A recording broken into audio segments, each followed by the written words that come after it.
Ang simbahan ay magtatagumpay lamang sa layunin ng Diyos kapag ito ay binubuo ng mga malinis at hindi makasariling miyembro. Minsan, ang pagpapabilis ng proseso ng pagdaragdag ng mga pangalan sa listahan ng simbahan ay nagiging sanhi ng mga problema. Makikita ang mga kahinaan sa karakter ng ilan sa mga sumasali sa simbahan. Sinasabi ng mga nag-aampon sa kanila o nagpapasok sa kanila,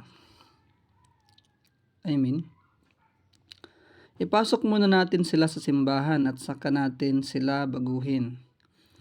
Ngunit ito ay isang pagkakamali. Ang unang hakbang na dapat gawin ay ang proseso ng pagbabago, mga kapatid. Sabi dito, magdasal kasama nila, makipag-usap sa kanila, ngunit huwag silang hayaang maging bahagi ng simbahan hanggat hindi pa nila ipinapakita ang malinaw na ebidensya na ang Espiritu ng Diyos ay gumagalaw sa kanilang mga puso. Marami sa mga pangalan na nakalista sa mga aklat ng simbahan ay hindi mga Kristiyano.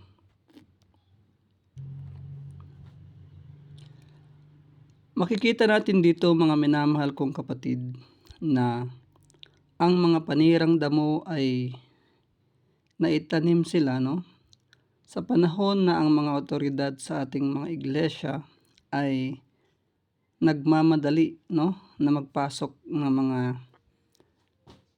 hindi naman converted pa, sa ating mga doctrines. Nagmamadaling magpasok ng maglagay ng mga pangalan sa ating church roll, At alam natin, mga kapatid, na sa panahon na nabubuhay pa si John the Baptist, at the same time ang ating mga apostol, ay hindi nila hinayaan, na mangyari ang ganitong mga bagay. Alam nila, nakikita nila ang mga panirang damo bago pa ito pumasok sa iglesia, So, gaya na lamang, mga kapatid, ng mababasa natin sa Matthew 3 verse 7 and 8, na nung nakita nila yung mga Fariseo at Saduseo, mga kapatid, na dumarating sa pagbabautismo ni John the Baptist, ay sinabi niya sa kanila na sila ay mga generations of vipers, At ganon din naman, mga kapatid, sa Acts 5 verses 3, 5, 7 to 10, yung kwento po ni Ananias at saka nung kanyang asawa, hindi pinahintulutan ni Apostol Pedro na manatili ang mga ganitong mga tao, mga kapatid, o mananampalataya, mga hindi tapat na mananampalataya, Ngayon, mga kapatid, ano nga ba ang sinisimboluhan ng lupain o yung field, yung kumbaga sa atin papalayan, pero katriguhan ito sa parable, Ibig sabihin, sabi dito sa Christ Object Lesson, page 70, paragraph 2, ang field daw po, mga kapatid, sabi ni Kristo, ay ang sanlibutan. Subalit, kinakailangan nating maintindihan na ito ay nagpapahiwatig sa iglesia ni Kristo na nasa sanlibutan. So, sabi dito, the parable is a description of which pertains to the kingdom of God, His work of salvation of men, and this work is accomplished through the church, So, sabi dito, ang iglesia ng Diyos na nasa sanlibutan. So, aling iglesia, mga kapatid? It must be, mga kapatid ko, it must be the church in the harvest or the ending time, Laodicean Church or the Remnant Church, SDA Seventh-day Adventist Church, mga kapatid, Ngayon, mga kapatid, ay kailan o ano ba yung tinatawag na time of the harvest, panahon ng pag-ani? Ito po ay isang spiritual na pag-aani, ay mangyayari ito, hindi po ito siya tinatawag na saglitan lang o momentary event,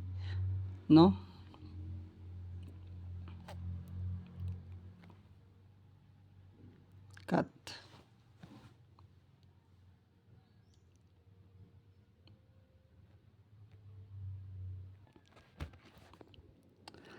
Ang espiritual na anihan o pag-aani ay hindi isang biglaang pangyayari. Ito ay nagaganap sa loob ng panahon at nagdadala ng katapusan ng mundo.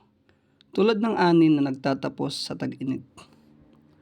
Sang-ayon nga sa Matthew 13, verse 30 at 40, ito ay patungkol sa panahon ng anihan. Sa Jeremiah 8 verse 20, sinasabi doon na tapos na ang anihan, natapos na ang tag-init at hindi kami naligtas. So, ibig sabihin pala mga kapatid, sa panahon ng harvest or judgment, mga kapatid, ay mayroong mga tao na hindi po maliligtas. So, mayroong dalawang uri ng tao. Isa ay maliligtas, ang isa ay hindi maliligtas. Ang isa ay tapat, ang isa ay hindi tapat, no? So kapag ang harvest mga kapatid o ang pag-aani ay natapos na, marirealize ng mga wicked o ng mga masasama na sila ay nawaglit. In other words mga kapatid, during the time of harvest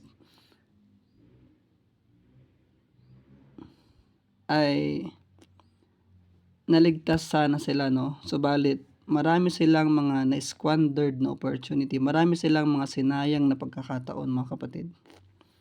Kaya sa atin mga kapatid, habang open pa po yung probation sa bawat isa sa atin, sikapin po natin mga kapatid na pakaingatan ng bawat sandali, no? So basahin daw natin mga kapatid ang Amos 8 verse 11 and 12.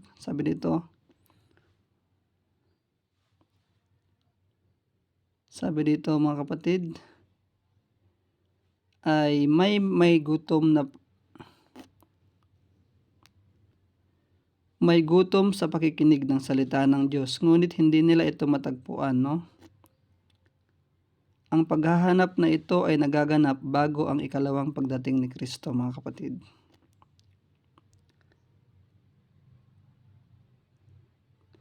So, ang anihan na tinutukoy mga kapatid ay bahagi ng panahon ng probation, no? Ito yung last part o huling bahagi nito. Ang salitang katapusan ng mundo ay tumutukoy hindi lamang sa huling araw mga kapatid, kundi sa buong yugto ng huling panahon ng probasyon. So, ang paghihiwalay ng trigo at panirang damo, binanggit mga kapatid yung salita na sa katapusan ng mundo, aalisin ng Diyos mula sa kanyang kaharian sa kanyang simbahan ang lahat ng gumagawa ng masama at mag-iiwan lamang ng mga matuwid na magreresulta ng isang dalisay na simbahan. At itong paghihiwalay na ito mga kapatid ay sabi sa Testimonies to Ministers, page 47, ang gawain ng paghihiwalay ay ipinagkatiwala sa mga anghel ng Diyos.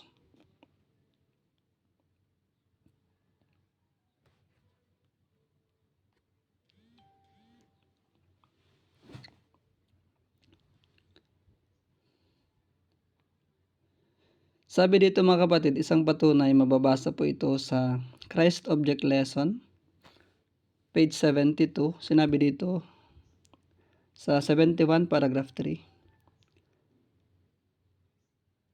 Ang panirang damo at ang trigo ay lalagong magkasama hanggang sa panahon ng pag-aani.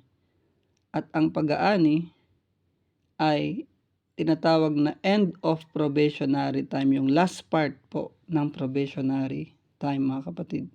The last portion of it.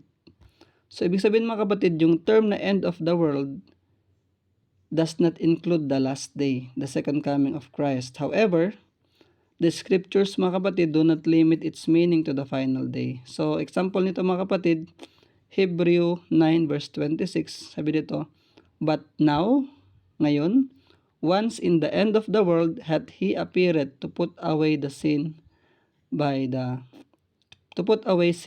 sacrifice of himself.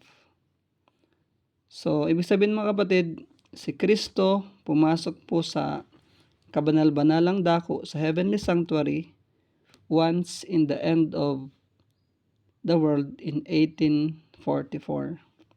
Ibig sabihin mga kapatid nito ay yung term na end of the world ay hindi siya limited sa last day lang, no? Kumbaga kasama pa rin siya sa last part ng probation.